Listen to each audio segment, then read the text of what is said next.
Focus TG, una buona giornata a tutti voi telespettatori, una buona domenica a tutti voi. Abbiamo in apertura la cronaca con un pauroso incendio divampato nella notte in un campeggio. Siamo a Caorle, il campeggio è il Pra delle Torri. Erano da poco passate le 2:30 quando le fiamme hanno coinvolto 6 casette mobili e un'automobile. Nessuna persona fortunatamente è rimasta ferita.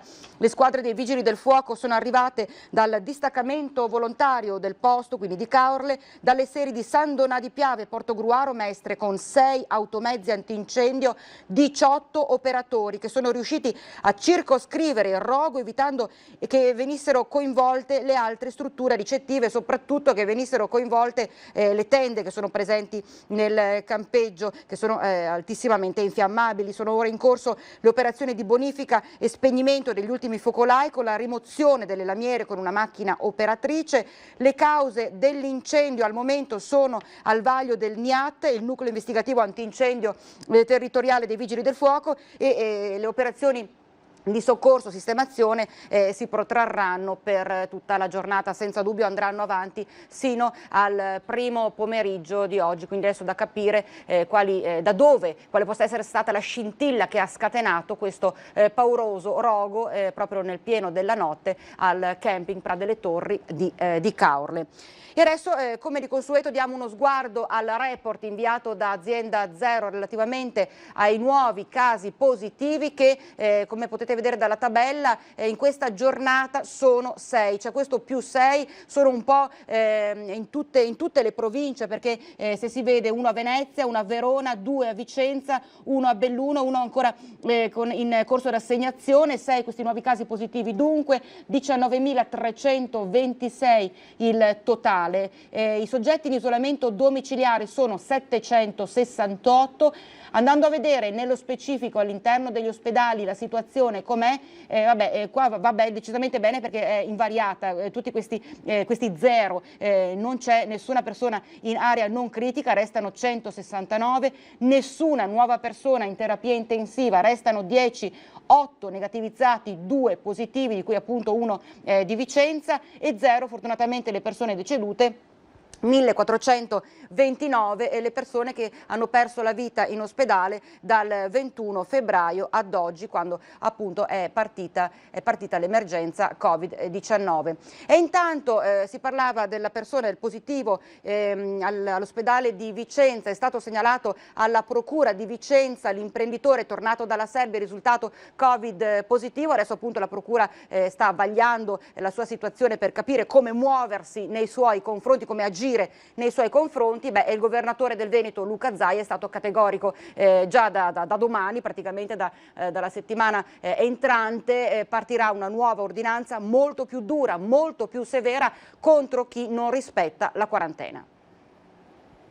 Stiamo parlando di 5 contagiati che vengono da fuori, stiamo parlando non di un'ecatombe in Veneto, di contagi, perché non c'entra niente. Il virus che circola in Veneto arriva da fuori regione. Zaia lo ripete più volte dopo il caso dei 5 positivi, 4 di ritorno dalla Serbia, che ha aperto un nuovo focolaio tra le province di Padova, Vicenza e Verona, con un centinaio di persone in isolamento fiduciario. Lo fa confermando per la settimana prossima una nuova ordinanza che non conterrà restrizioni ai cittadini, ma provvedimenti più efficaci sulle quarantene.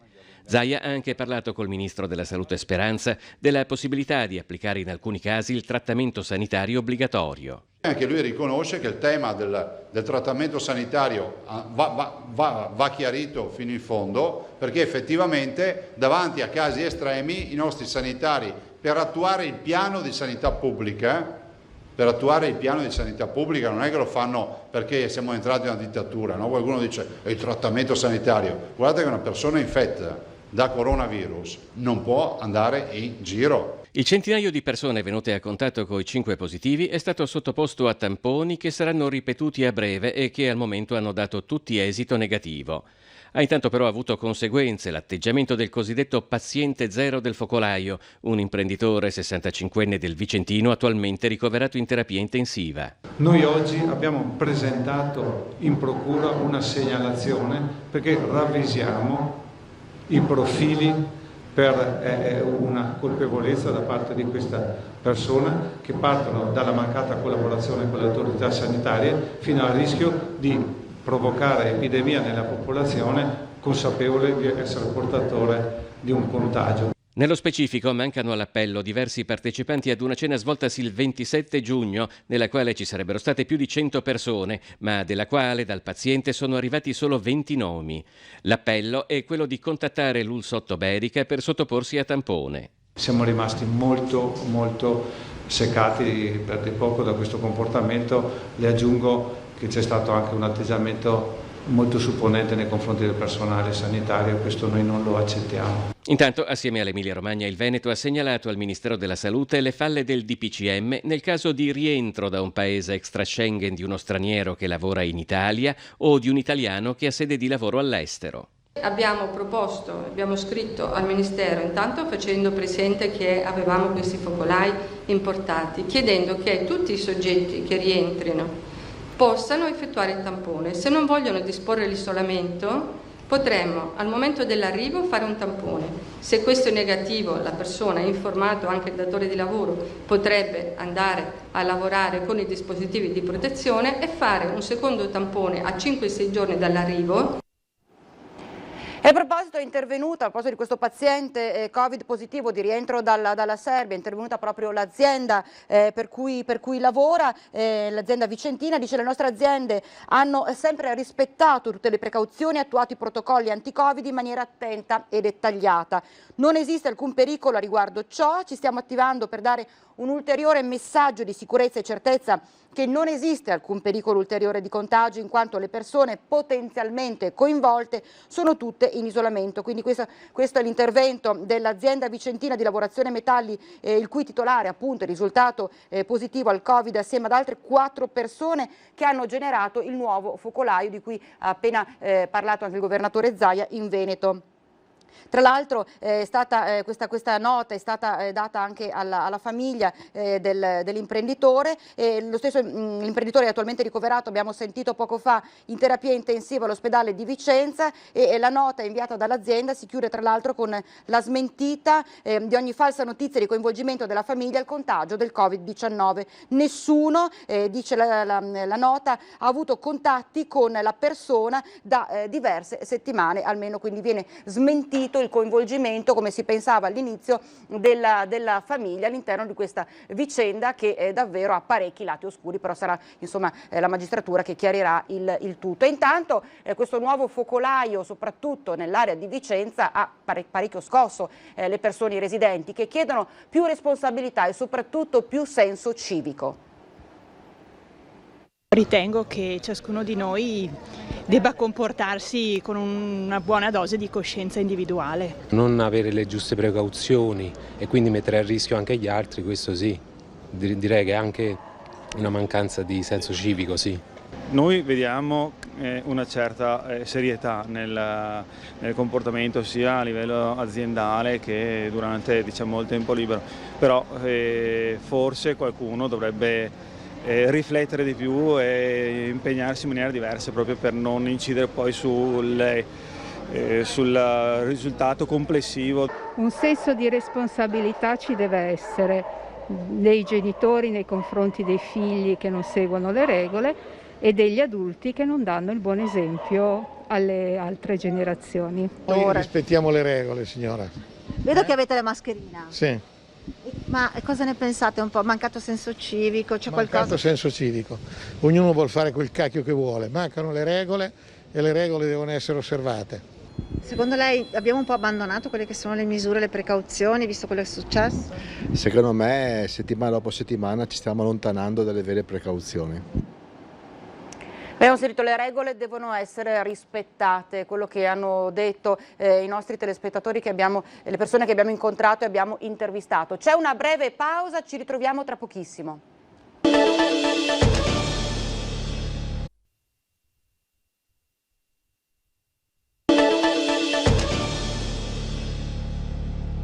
Rieccoci in studio, abbiamo la cronaca, la notizia è arrivata poco fa in redazione perché proprio questa mattina, alle prime ore di oggi, i vigili del fuoco sono intervenuti in via San Pietro a Marano Vicentino per un'automobile finita contro il muro di una vecchia abitazione proprio in prossimità di una curva vicino alla chiesa. 2 persone sono rimaste ferite in maniera seria, i pompieri sono arrivati da Schio, hanno messo in sicurezza l'automobile, hanno estratto un passeggero che era rimasto incastrato nell'abitacolo della Volkswagen Polo. Entrambi i feriti sono stati stabilizzati dal personale del SUEM 118 che nel frattempo era intervenuto, sono stati trasportati in ospedale con 2 ambulanze. Per i rilievi sono intervenuti anche i carabinieri e le operazioni di soccorso sono durate un paio d'ore. Comunque le persone si trovano in ospedale e sono in condizioni serie, soprattutto la persona che è rimasta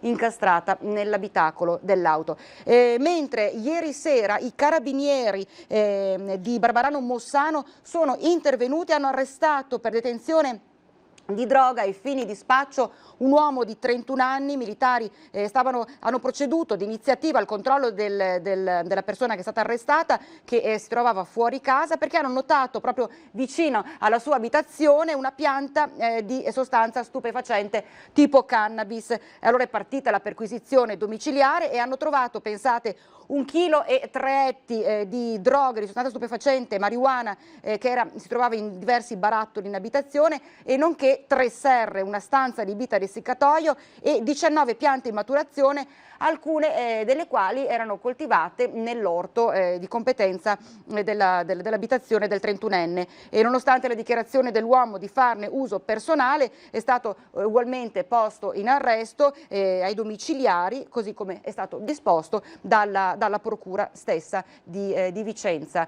E tante le vittime dall'inizio dell'emergenza Covid ad oggi, sono tantissime le persone che hanno perso la vita da questo 21 febbraio ad oggi, soprattutto nelle strutture ospedaliere, e il silenzio delle vittime, il dolore di tutte le persone che hanno perso un proprio caro è stato rotto dalle campane della Torre Civica di Bassano.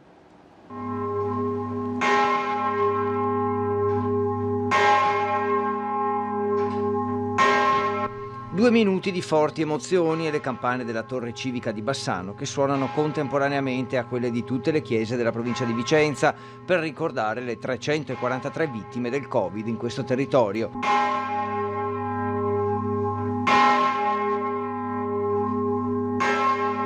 Un suono, quello delle campane, fortemente simbolico a unire idealmente tutta la popolazione e le istituzioni in memoria di chi, malato, non ce l'ha fatta a guarire, ma anche a sottolineare la forza di chi ce l'ha fatta e la professionalità e l'eroismo di medici, infermieri e operatori sanitari in prima linea in tutti questi mesi di epidemia.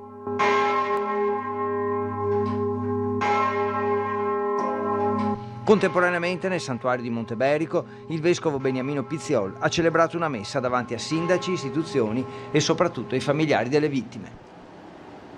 Vengono chiamati buchi neri, sono tantissimi, 5.000 si parla solo a Treviso, gli alloggi sfitti e soprattutto tantissimi negozi e attività che hanno chiuso nel cuore di Treviso. Qui siamo di fronte all'ex caserma della Guardia di Finanza, che già nel 2012 era uno dei tanti edifici dismessi della città che sono stati censiti come buchi neri e che ancora oggi risulta abbandonata. Spazi abbandonati, inutilizzati, vuoti, sono i cosiddetti buchi neri della città. Un centinaio quelli censiti nel 2012 da privati e associazioni, ex Provincia, ex Telecom, ex Enel, Bastioni Camuzzi, ex Hotel Al Cuor, gli esempi più vistosi, vecchie ferite del tessuto urbano a cui si devono aggiungere le new entries. Palazzo Scotti, ex sede del comune chiuso da anni, l'edificio della Banca d'Italia in via Castelmenardo oppure la sede dell'ACI in piazza Pio X.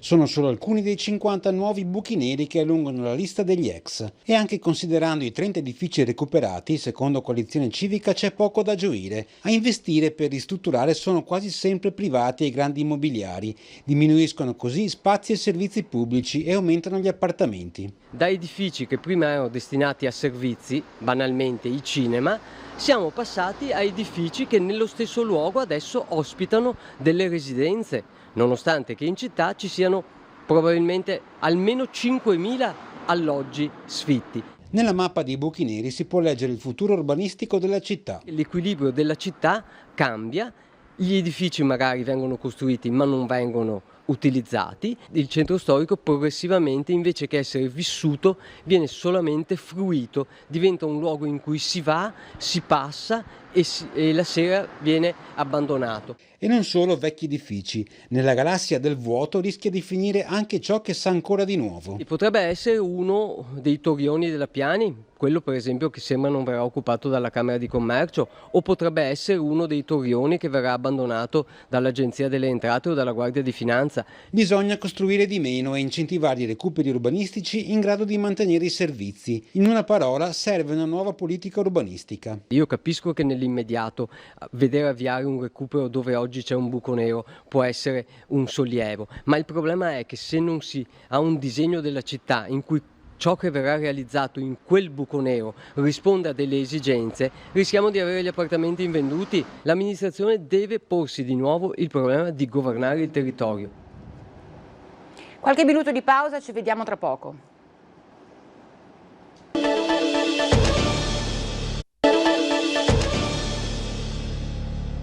Rieccoci in diretta Focus TG, anche i familiari della persona, del vicentino, dell'imprenditore vicentino tornato dalla Serbia, risultato Covid positivo, hanno divulgato una nota in cui cercano di ricostruire quanto almeno accaduto negli ultimi giorni e dicono che il proprio caro ha rifiutato il ricovero, seguendo le procedure sanitarie previste dal protocollo, è stato accompagnato in autoambulanza nella sua abitazione con tutte le attenzioni, dicono, del caso per lui e per il personale sanitario coinvolto.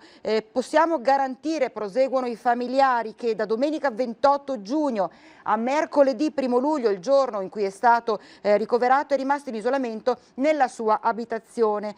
Confermiamo inoltre, prosegue il comunicato, che durante quei giorni la persona ha avuto contatti con altre 3 persone attualmente in isolamento, 2 delle quali hanno già avuto tra l'altro il risultato del tampone fatto negativo e adesso stanno aspettando entro domani, lunedì, l'ultimo esito del tampone dell'ultima persona, che comunque hanno dichiarato e precisato i familiari dell'imprenditore vicentino, risulta ancora in isolamento domiciliare. Invece una notizia di cronaca che è arrivata poco fa, siamo nel Veronese, un uomo di 68 anni è morto dopo essere caduto nel lago di Garda, siamo ad Assenza di Brenzone in provincia di Verona. Il corpo dell'uomo, si tratta di un italiano residente nel comune gardesano, è stato ripescato proprio nella mattinata di oggi dalla Guardia Costiera, che è intervenuta sul posto assieme ai sanitari del 118, che non hanno potuto far altro che constatare il decesso del 68enne. Da quello che si è appreso dalla prima ricostruzione della tragedia, l'uomo intanto indossava tutti i vestiti e pare che possa essere stato vittima di un malore e che sia quindi scivolato nelle acque del lago di Garda, dove poi non è più riuscito a riemergere, ha perso quindi la vita.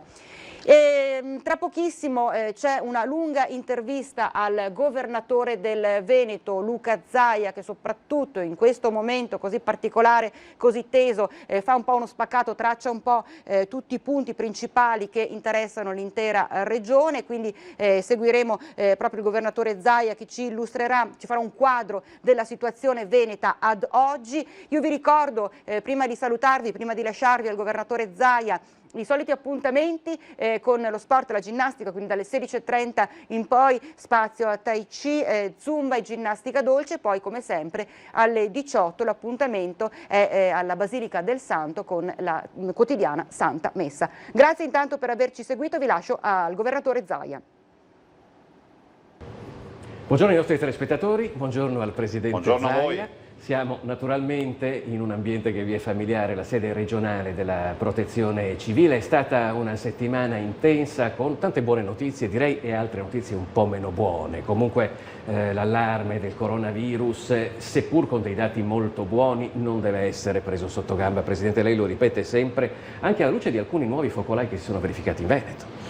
Beh, lei dice bene, ormai è diventato un esperto, cioè con Antena 3 e Rete Veneta avete seguito tutta questa vicenda, queste 130 giornate ininterrotte di coronavirus, che poi è vero che non si fa più il punto stampa tutti i giorni, però è pur vero che lo si fa alla bisogna, quindi è un'occasione, quindi vi ringrazio, è un'occasione per parlare anche di questo bilancio settimanale. Il virus c'è, e magari è meno virulento perché visto considerato che c'è e visto considerato che non c'è distanziamento sociale in molte occasioni, non si usa la mascherina in parecchie occasioni, che è un po' una festa della liberazione per molti, sbagliando, e oggi diciamo che la presenza del virus ci inquieta, ci preoccupa e direi che gli indicatori non sono assolutamente positivi, nel senso che se io l'ho detto, lei lo sa, l'ho detto dal primo giorno, noi passiamo la responsabilità dal mondo sanitario, dall'istituzione sanitaria al singolo cittadino. Io e lei, ognuno di noi è responsabile della propria salute, e quindi della nostra salute, ma anche di quella degli altri, e questo dipende dai nostri comportamenti. Per questo motivo è fondamentale che i comportamenti siano rispettosi di quello che sono le regole minimali. Non c'è più da stare seduti e chiusi in casa, si può uscire, si può andare in qualsiasi posto, ristorante, pizzeria, bar, dall'estetista al lavoro, a giocare a calcio, ma le regole minimali. Da quello che sta vedendo in giro, si tratti di Movida oppure anche di grosse manifestazioni che sono svolte in grosse città del Veneto, mi tengo comunque vago perché andiamo oltre il caso singolo, la preoccupano? Mi preoccupano molto, poi noi paghiamo anche lo scotto di un movimento negazionista, definiamolo così, di un movimento complottista che è molto presente su internet e in traduzione per chi non naviga su internet o non c'ha il social, non c'ha Facebook, non ha questi portali, arriva anche sui WhatsApp, li avete visti? Sì. Arrivano informazioni secondo le quali il virus non esiste, secondo le quali c'è il complotto mondiale, le big pharma debbono vendere vaccini, insomma è tutta l'invenzione. Lei capisce che su qualche mente che ci crede finisce poi cosa? Che tutti dicono vabbè non c'è nessun problema, non c'è nessun problema, invece il problema c'è. Guardi, noi abbiamo casi di ragazzi giovani che hanno dovuto subire il trapianto dei polmoni perché hanno preso il coronavirus. La lotta alle fake news tra l'altro è stato anche uno dei motivi, tra i tanti naturalmente, del punto stampa quotidiano che si è verificato da quel lockdown. Senta Fois, io ho dovuto farlo, cioè ho dovuto farlo perché da un lato ho voluto fare una comunicazione che fosse assolutamente rispettosa di tutti, ma che fosse di prima mano. Voi avete fatto giustamente gli amplificatori e quindi tutte le televisioni, la carta stampata, le radio, ma era ovvio che in un momento di crisi il cittadino, il veneto, le venete e tutti i veneti abbiano voluto avere informazioni di prima mano. Penso che sia fondamentale che il Presidente della Regione scenda in campo. Poi magari c'è qualcuno che ha da lamentarsi, però è pur vero che se riavvolgessimo il nastro, io non è che sono sceso in campo quando le cose andavano bene, andavano malissimo, e se fossero andate ancora più male probabilmente oggi avrei un processo pubblico, no? Però io penso che sia corretto che il capo scenda in campo, oppure decidiamo di mandarci un dirigente, però bisogna che lo decidiamo e poi nel bene o nel male succede quello che succede. Le faccio un esempio, tu non è che puoi dire che in Veneto le cose sono andate bene perché è merito dei sanitari, che è merito dei sanitari, sono stati bravi, ma c'è stata anche una regione che ha coordinato e ha preparato anche un terreno fertile per poter lavorare bene. Però da altre parti dove le cose sono andate male è colpa della politica, delle due l'una, il merito e il demerito deve essere sempre una categoria, o della politica o dei sanitari. Cosa vuol dire? Che se la sanità in Calabria non funziona è colpa della politica, se funziona in Veneto è merito dei sanitari. E lei capisce che non funziona bene, non sto parlando male dei sanitari, ma figuratevi. Però dico questo, quindi dico che sono preoccupato. E noi abbiamo dovuto proprio fare qui il punto stampa, da un lato per informare come le dicevo e dall'altro anche per evitare che le fake news prendessero piede. Sai, è più facile, le faccio un esempio, se tu vai ai due medici, vai da un medico che dice ma sì, sta tranquillo, non è niente, una pacca sulla spalla, e dall'altro dice vediamoci chiaro, magari proviamo a fare un'ecografia, un TAC, magari non è nulla. Le posso garantire che il medico che viene più gradito è il primo che dice sì, tranquillo, dai, bevi un po' di meno, magari fai meno festa, però la verità è che le cose vanno guardate direttamente negli occhi e con realtà. Anche perché abbiamo visto cosa sta succedendo per esempio negli Stati Uniti oggi, credo, insomma questi giorni il governatore del Texas ha reso obbligatorie le mascherine dopo che per 2 mesi aveva detto che non serviva, però la pandemia sta viaggiando a numeri altissimi negli Stati Uniti, e forse proprio anche questo è un fronte che per certi versi può riguardare anche il Veneto, perché se da un lato il coronavirus ci chiama a delle responsabilità individuali nel nostro comportamento di tutti i giorni, dall'altro ci costringe a guardare anche al di là dei nostri confini, visto che oramai viviamo in un mondo globalizzato e per esempio con il turismo abbiamo massicci arrivi dall'estero. Per esempio con gli Stati Uniti al momento i confini sono ancora chiusi. Con l'Austria e con la Germania lei ha presentato un progetto congiunto assieme all'Emilia Romagna e il Friuli Venezia Giulia. Sì, ovviamente sono i nostri primi clienti, no, anzi brutto termine, i primi ospiti, ormai fanno parte della famiglia. Pensate che noi abbiamo, si rinnovano le generazioni della famiglia che continuano a venire in Veneto in vacanza, penso ai tedeschi, tanto per parlare di una comunità che è il primo nostro ospite internazionale. Considerate che il Veneto è oltre il 60%, circa il 66% di turisti stranieri, quindi noi viviamo di internazionalizzazione. Io penso che sia fondamentale che le frontiere siano libere, che ci sia movimento, però è pur vero che dobbiamo avere una garanzia, e qui chiedo ancora a OMS che le frontiere le renda libere, assolutamente sì, ma che si confrontino i modelli sanitari, perché a me non torna al conto che realtà che hanno il coronavirus resta sempre con 2-3 mila casi e hanno milioni di abitanti. L'abbiamo visto Presidente? Ma l'abbiamo visto col Brasile, no? Io ricordo che a marzo il Brasile citava 6.000 casi, 8.000 casi, e dicevo, ma come fa una realtà così popolosa, con degli assembramenti da paura? Pensate a tutto quello che è il tema delle favelas, ma anche delle aree metropolitane, dire che 7-8.000 casi. Allora il virus o ce l'hai o non ce l'hai, la via di mezzo non esiste con questo virus. L'abbiamo visto anche noi, considerate che noi abbiamo avuto più di 2.000 morti, oltre 6.500 persone guarite, ormai 20.000 persone che si sono messe sono state rilevate di test come positive. Insomma, direi che è stata una mole di lavoro paurosa, quindi il virus c'è o non c'è, non è che c'è poco, no. C'è o non c'è. In effetti proprio in Brasile poi si è formato un consorzio di media che fornisce dati diversi secondo i propri calcoli rispetto a quelli che vengono forniti dal governo. Questo non è bene, ma non è bene prima di tutto per i cittadini.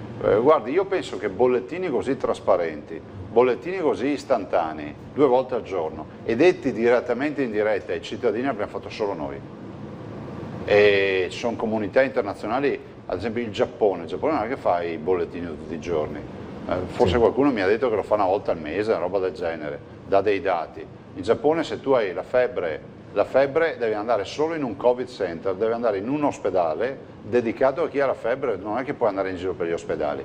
Qui da noi ho visto che l'atteggiamento, nonostante sia stato gestito bene, non sono mancati i comitati, Schiavonia, me lo lasci citare uno. Schiavonia l'ho chiuso io, nessun altro, e dico, aver visto il comitato contro la chiusura vuol dire non aver capito nulla di quello che stava accadendo. Se lo fa un libero cittadino è una roba, se lo fa un amministratore mi preoccupo, perché se un amministratore non è informato di quello che sta accadendo, che sono informazioni che abbiamo anche noi, internet, la stampa, l'informazione in generale, vuol dire che è grave questa cosa. Al di là di quello che è successo con la Calabria, volevo tornare all'incontro a 3 col Friuli Venezia Giulia e Emilia Romagna, al di là poi di quello che è successo con la Calabria. Lei ha detto, tra l'altro è stata per loro un'occasione perché si parlasse gratis della Calabria, perché sì, per qualche giorno non si è parlato d'altro sostanzialmente. Sì, però è stato un po' un autogol, a me spiace perché poi tutti hanno diritto di crescere, però tu non è che puoi dire c'è il Veneto, c'è le ciminiere, si muore di polveri sottili, di inquinamento, se andate lì vi prendete coronavirus, venite in Calabria che abbiamo spiagge bellissime e vuote. Io dico, ma come fai a fare uno spot così? È come un ristorante dicesse, non andare a mangiare dal mio concorrente perché guarda che tarocca il cibo, guarda che non funziona, è strapieno di clienti, vanno tutti lì a mangiare, ma attenti perché comunque c'è la salmonella, non c'è igiene, ma è strapieno, quindi... E poi dice, venite nel mio ristorante, è bello, è vuoto. Uno dice, ma perché è vuoto? Se è bello. Da un punto di vista di marketing, secondo me è un controsenso, no? Ed è un autogol perché le spiagge sono effettivamente belle, sono effettivamente vuote, chiediti perché. Com'è la situazione delle spiagge in questo momento in Veneto? È stata molto curiosa la notizia, poi per certi versi anche drammatica, del fatto che in Inghilterra ha creato scalpore il fatto che c'erano spiagge super affollate, non sono abituati a questi scenari gli inglesi, ma d'altro canto hanno un'ondata di caldo altissima ed hanno spiagge come da noi, sono quelle veramente più popolose. Da noi invece sta funzionando il sistema di distanziamento. Ma guardi, sta funzionando sì e no, perché ormai la battigia è diventata una quasi movida, quindi distanziamento sociale non c'è, mascherina anche per ovvi motivi in spiaggia non c'è. Dico che sono bravi i nostri gestori dei bagni, perché comunque gestiscono ombrelloni e bagni in maniera assolutamente ineccepibile, con la disinfezione, i teli. Diffonderò anche dei video per far vedere i trattori che passano alle 6 del mattino e nebulizzano disinfettante su tutti i bagni, quindi sugli ombrelloni e quant'altro. Dico che oggi noi abbiamo il fine settimana che è assolutamente caotico, dopodiché gli stanziali, cioè coloro che dovrebbero portare gli alberghi, oggi possiamo dire che gli alberghi hanno coefficienti di riempimento che, se sono buoni, sono al 50%, per cui la spiaggia e la stagione estiva 2020 sarà comunque una stagione da dimenticare. Certo che comunque il Veneto, come le altre regioni del nord Adriatico, stanno vincendo la sfida che si era scatenata anche con la Croazia, con il famoso corridoio per portare direttamente i tedeschi e gli austriaci sulle coste croate, anche perché la Croazia sta facendo i conti con un aumento dei casi di contagio che probabilmente li porteranno a un nuovo lockdown. Però io, Presidente, avrei una curiosità. Emilia Romagna, Veneto e Friuli Venezia Giulia.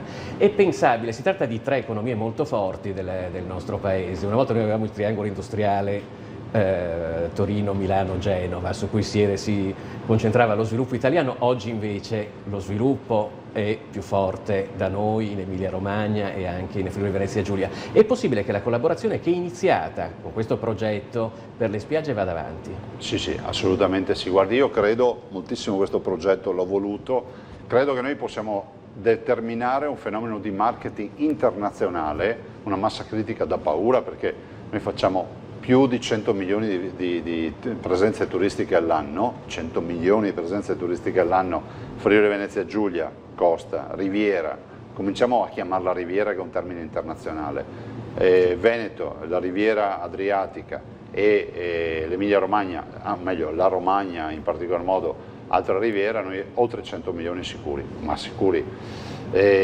Da questo dico che noi possiamo avere una massa critica che ha un potere, diciamo, sui mercati maggiore di quello che è l'effetto di marketing della Costa del Sol, che la Costa del Sol è dire tutto, no? Marbella, Malaga, Puerto Banús, insomma tutte quelle località.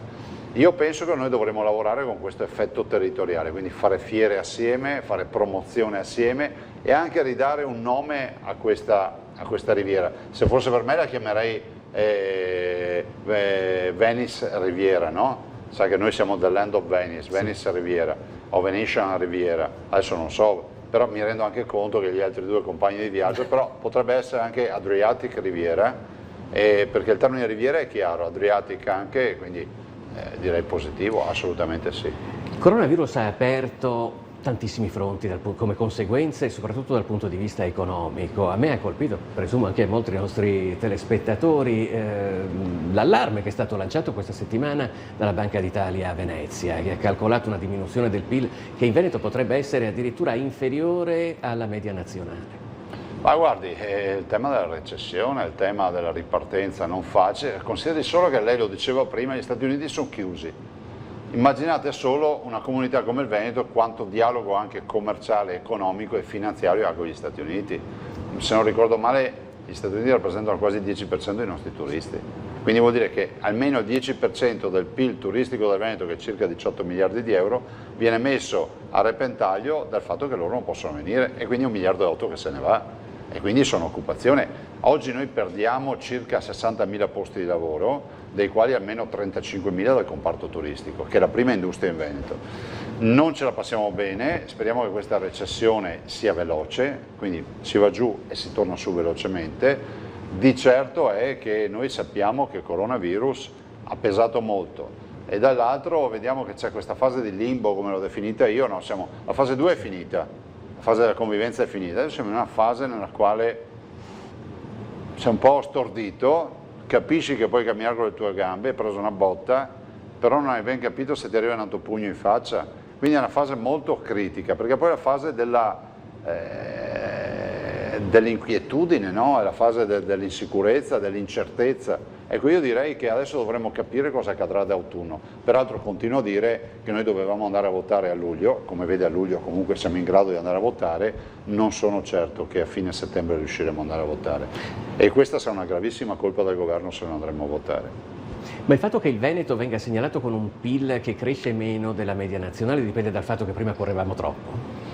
Ma guardi, io su questo ho dei dubbi, nel senso che se il Veneto va male gli altri vanno peggio. Penso che questo sia un dato concreto. Pensare, cioè il Veneto non è che, avesse investito tutto su particolari linee di investimento che sono incompatibili con il coronavirus.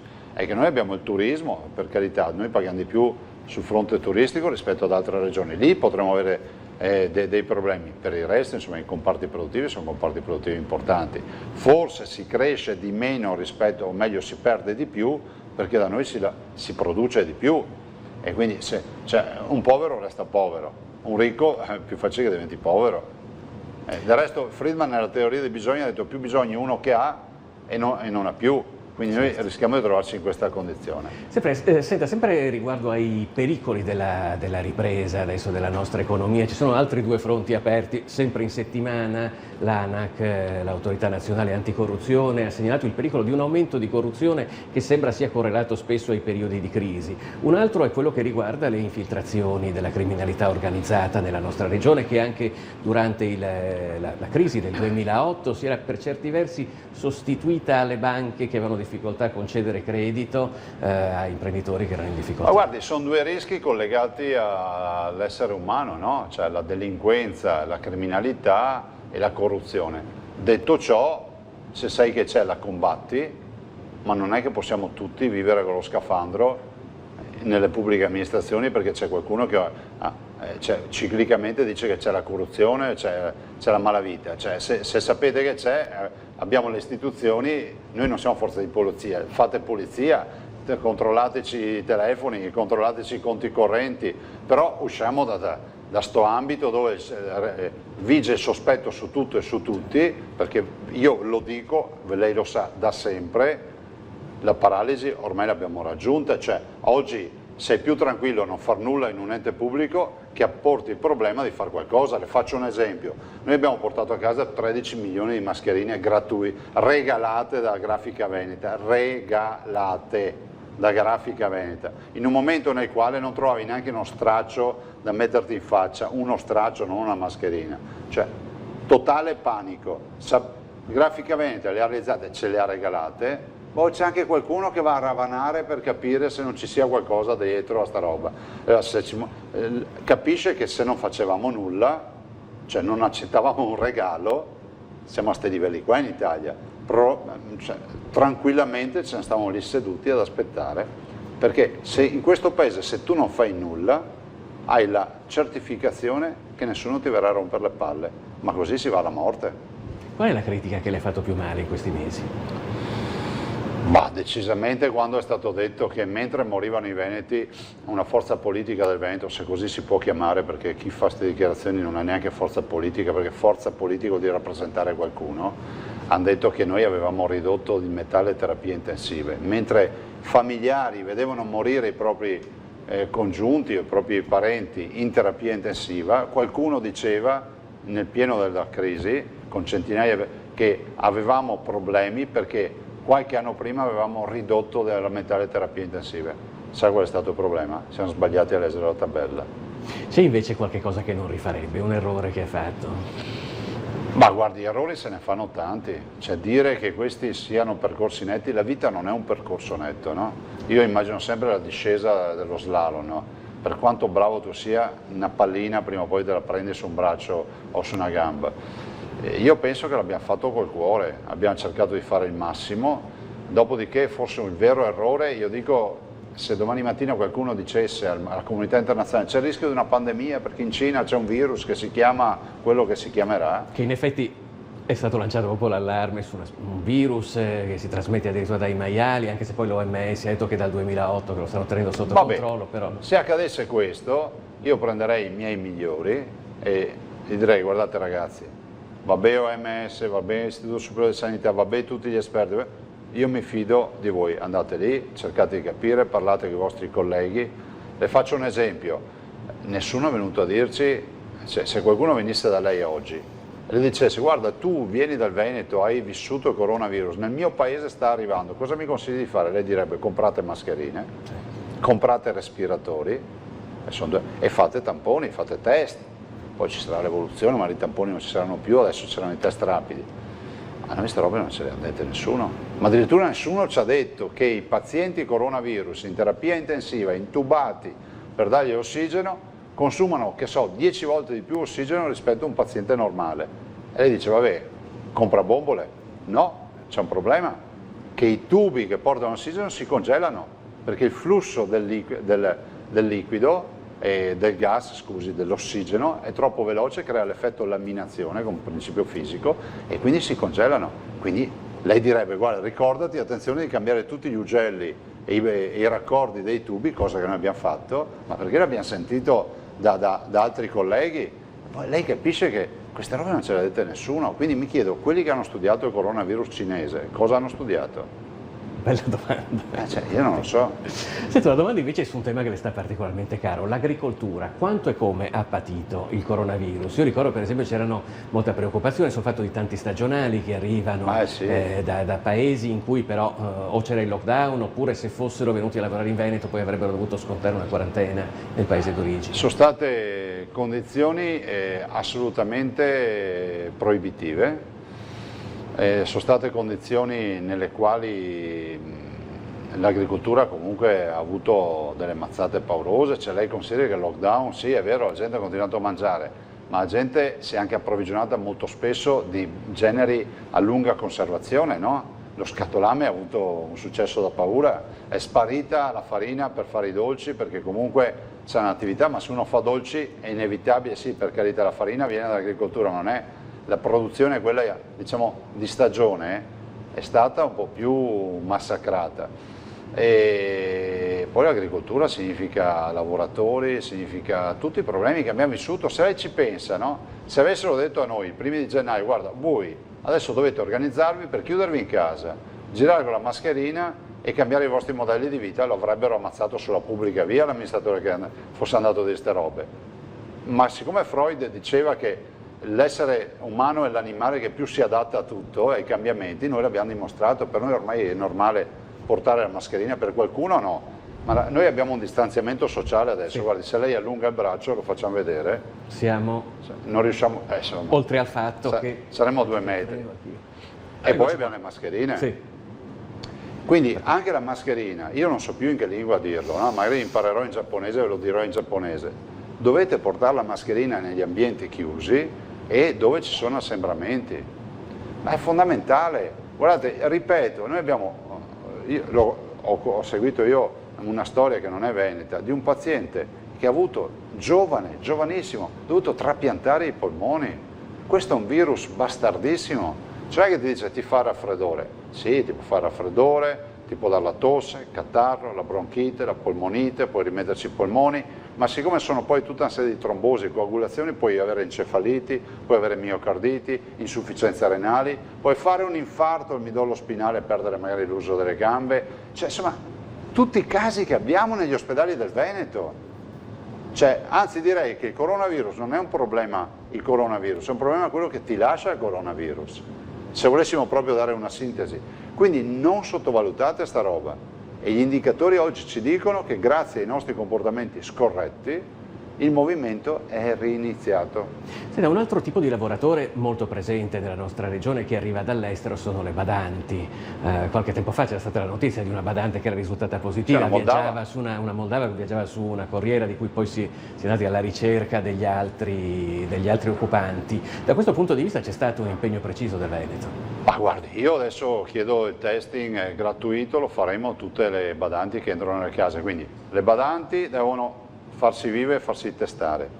I familiari anche, se ne becco una sola in casa che mi arriva positiva, mi arriva con i sintomi e scopro che non è stata testata, paga il datore di lavoro che è in casa, paga chi l'ha ospitata e paga anche ovviamente la badante che non si è presentata. Per cui è fondamentale che ci sia questo testing.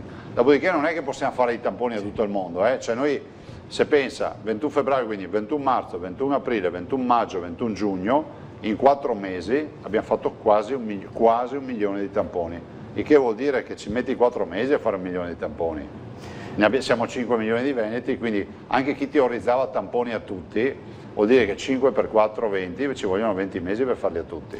A proposito dell'attività della Regione, prima ci siamo dimenticati quando parlavamo della possibilità di infiltrazioni mafiose, comunque della difficoltà di accesso al credito che c'era stato nel 2008, il fatto che la Regione ha presentato proprio da qui con l'assessore Marcato e Forcolini un vasto piano proprio di accesso, ce lo può ricordare Presidente? Che cosa... Ma guardi, abbiamo 2 effetti, il primo di un grandissimo lavoro che sta facendo il procuratore della Repubblica di Venezia, il dottor Cherchi, rispetto a tutte le infiltrazioni, e abbiamo delle inchieste positive, nel senso che stanno venendo avanti inchieste, e questo ci dà la tranquillità di sapere che abbiamo magistratura che lavora con le forze inquirenti. Dall'altro noi cerchiamo a supporto di essere presenti rispetto ai finanziamenti, al fatto di dare un aiuto alle imprese. Ovvio è che noi non abbiamo l'autonomia, siamo l'unica regione nella quale non si pagano le tasse, ma i veneti non se ne sono accorti, ma in Veneto da quando ci sono io non si pagano le tasse regionali, non si pagano circa 1 miliardo 179 milioni di euro all'anno, vuol dire che in 10 anni fate 1 miliardo 179, sono almeno 12 miliardi di euro che noi non abbiamo prelevato dalle tasche dei veneti. Le faccio un esempio, qualcuno mi ha detto ma quella regione dà 1.000 euro di premio ai suoi medici per il coronavirus, noi li abbiamo dati anche noi, però vorrei ricordare che noi non abbiamo dato 1.000, abbiamo dato 1.000 più i 4.850 non prelevati dalla busta paga di addizionale IRPEF in 10 anni. Per cui chi ha dato 1.000 e ha prelevato i 4.850 ha restituito 1.000 dei 4.850. Noi abbiamo dato 4.850 più 1.000.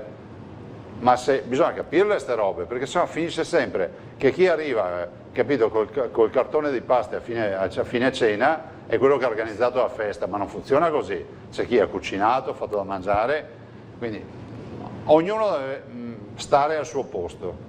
E poi c'è il capitolo dell'aiuto alle imprese, vale a dire dei finanziamenti che sono stati presentati. Ma sì, ma di quelli noi abbiamo stanziato, insomma la leva è una leva importante, ovvio che non si riuscirà a arrivare dappertutto, poi immagino già ci saranno polemiche, lui sì, io no, sono delle graduatorie, le fanno i tecnici, poi se qualcuno ha qualcosa... Comunque sicuramente c'è la ripresa delle opere pubbliche a partire dalla superstrada Pedemontana Veneta, che oramai è addirittura...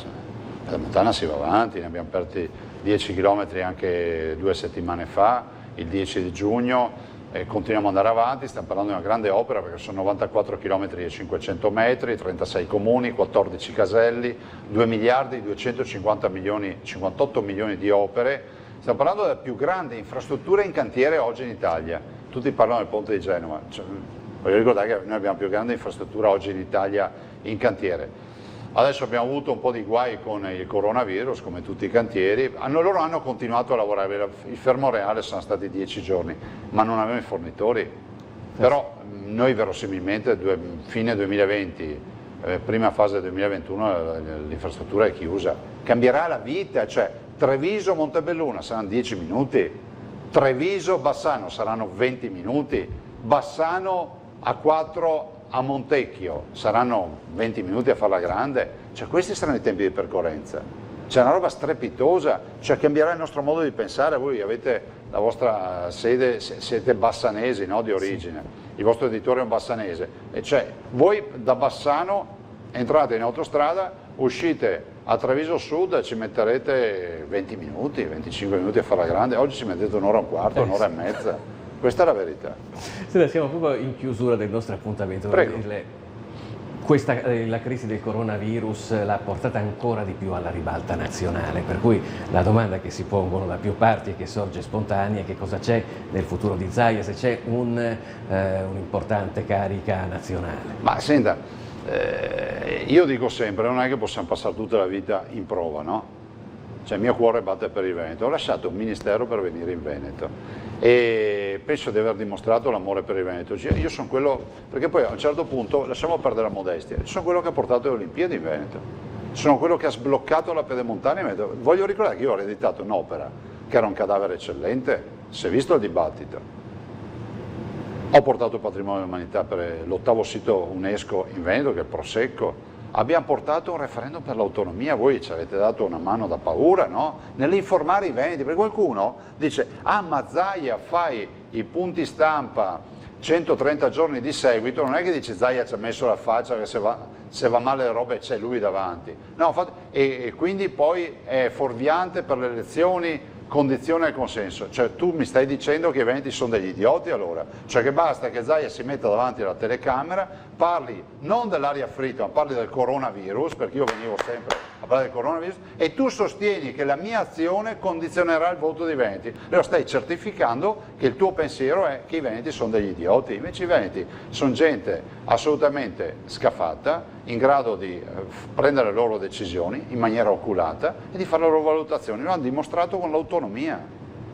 I veneti non hanno ascoltato i loro partiti dell'autonomia, sono andati a votare da veneti. L'autonomia è della destra, della sinistra, della Lega, dei 5 Stelle, di tutti quelli che hanno votato. E quelli che non hanno votato, li rispettiamo, ma hanno perso un'occasione, perché l'autonomia a Roma la vedono come una sottrazione di potere.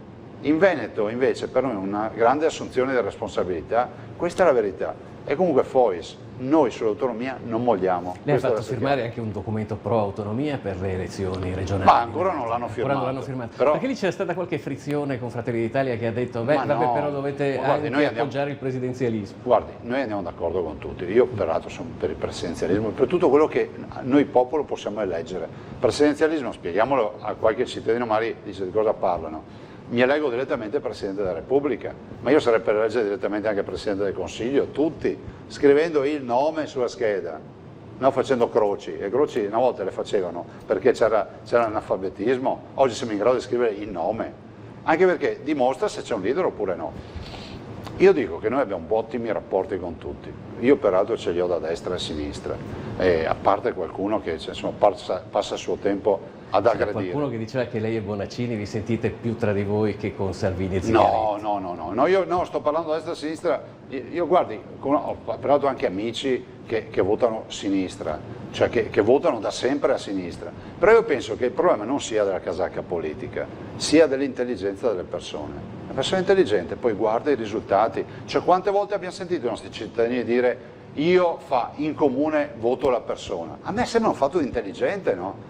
No, perché se uno deve andare in cerca del simbolo ogni volta vuol dire che non funziona più, perché a questo punto, come diceva qualcuno, medici anche uno scarpone, viene eletto uno scarpone, ma i veneti scelgono la persona e quindi dico, dopo 10 anni penso di non aver necessità di andare a fare ancora gli esami di riparazione o gli esami, cioè, poi ognuno valuta, nella totale libertà, ci potrà essere chi sostiene la nostra amministrazione, chi così e così, chi odia la nostra amministrazione, ma il mondo è bello perché è vario e libero. Nessuno potrà dire, e qua stiamo veramente chiudendo, cosa capiterà nei prossimi mesi per quello che riguarda il coronavirus, però una cosa lei l'ha detta, noi in questo caso siamo pronti a schierare l'artiglieria pesante. Sì, assolutamente sì. Siamo armati fino ai denti, sanitariamente parlando. Guardi, rasentando anche se vuole il danno erariale, perché qualcuno potrebbe dire, ma perché allestisci tutte le terapie intensive, perché fai queste robe? Perché io le faccio per salvare anche il Veneto, che magari in altre parti del mondo sarebbe persona da non curare, perché eticamente non mi perdonerei mai se sentissi qualcuno che dicesse ma se avevi un respiratore in più, ma se vi organizzavate meglio. Non esiste. Bene, Presidente, la ringrazio, in bocca al lupo naturalmente a noi, a tutti i veneti che ci seguono. E salute a tutti. Grazie.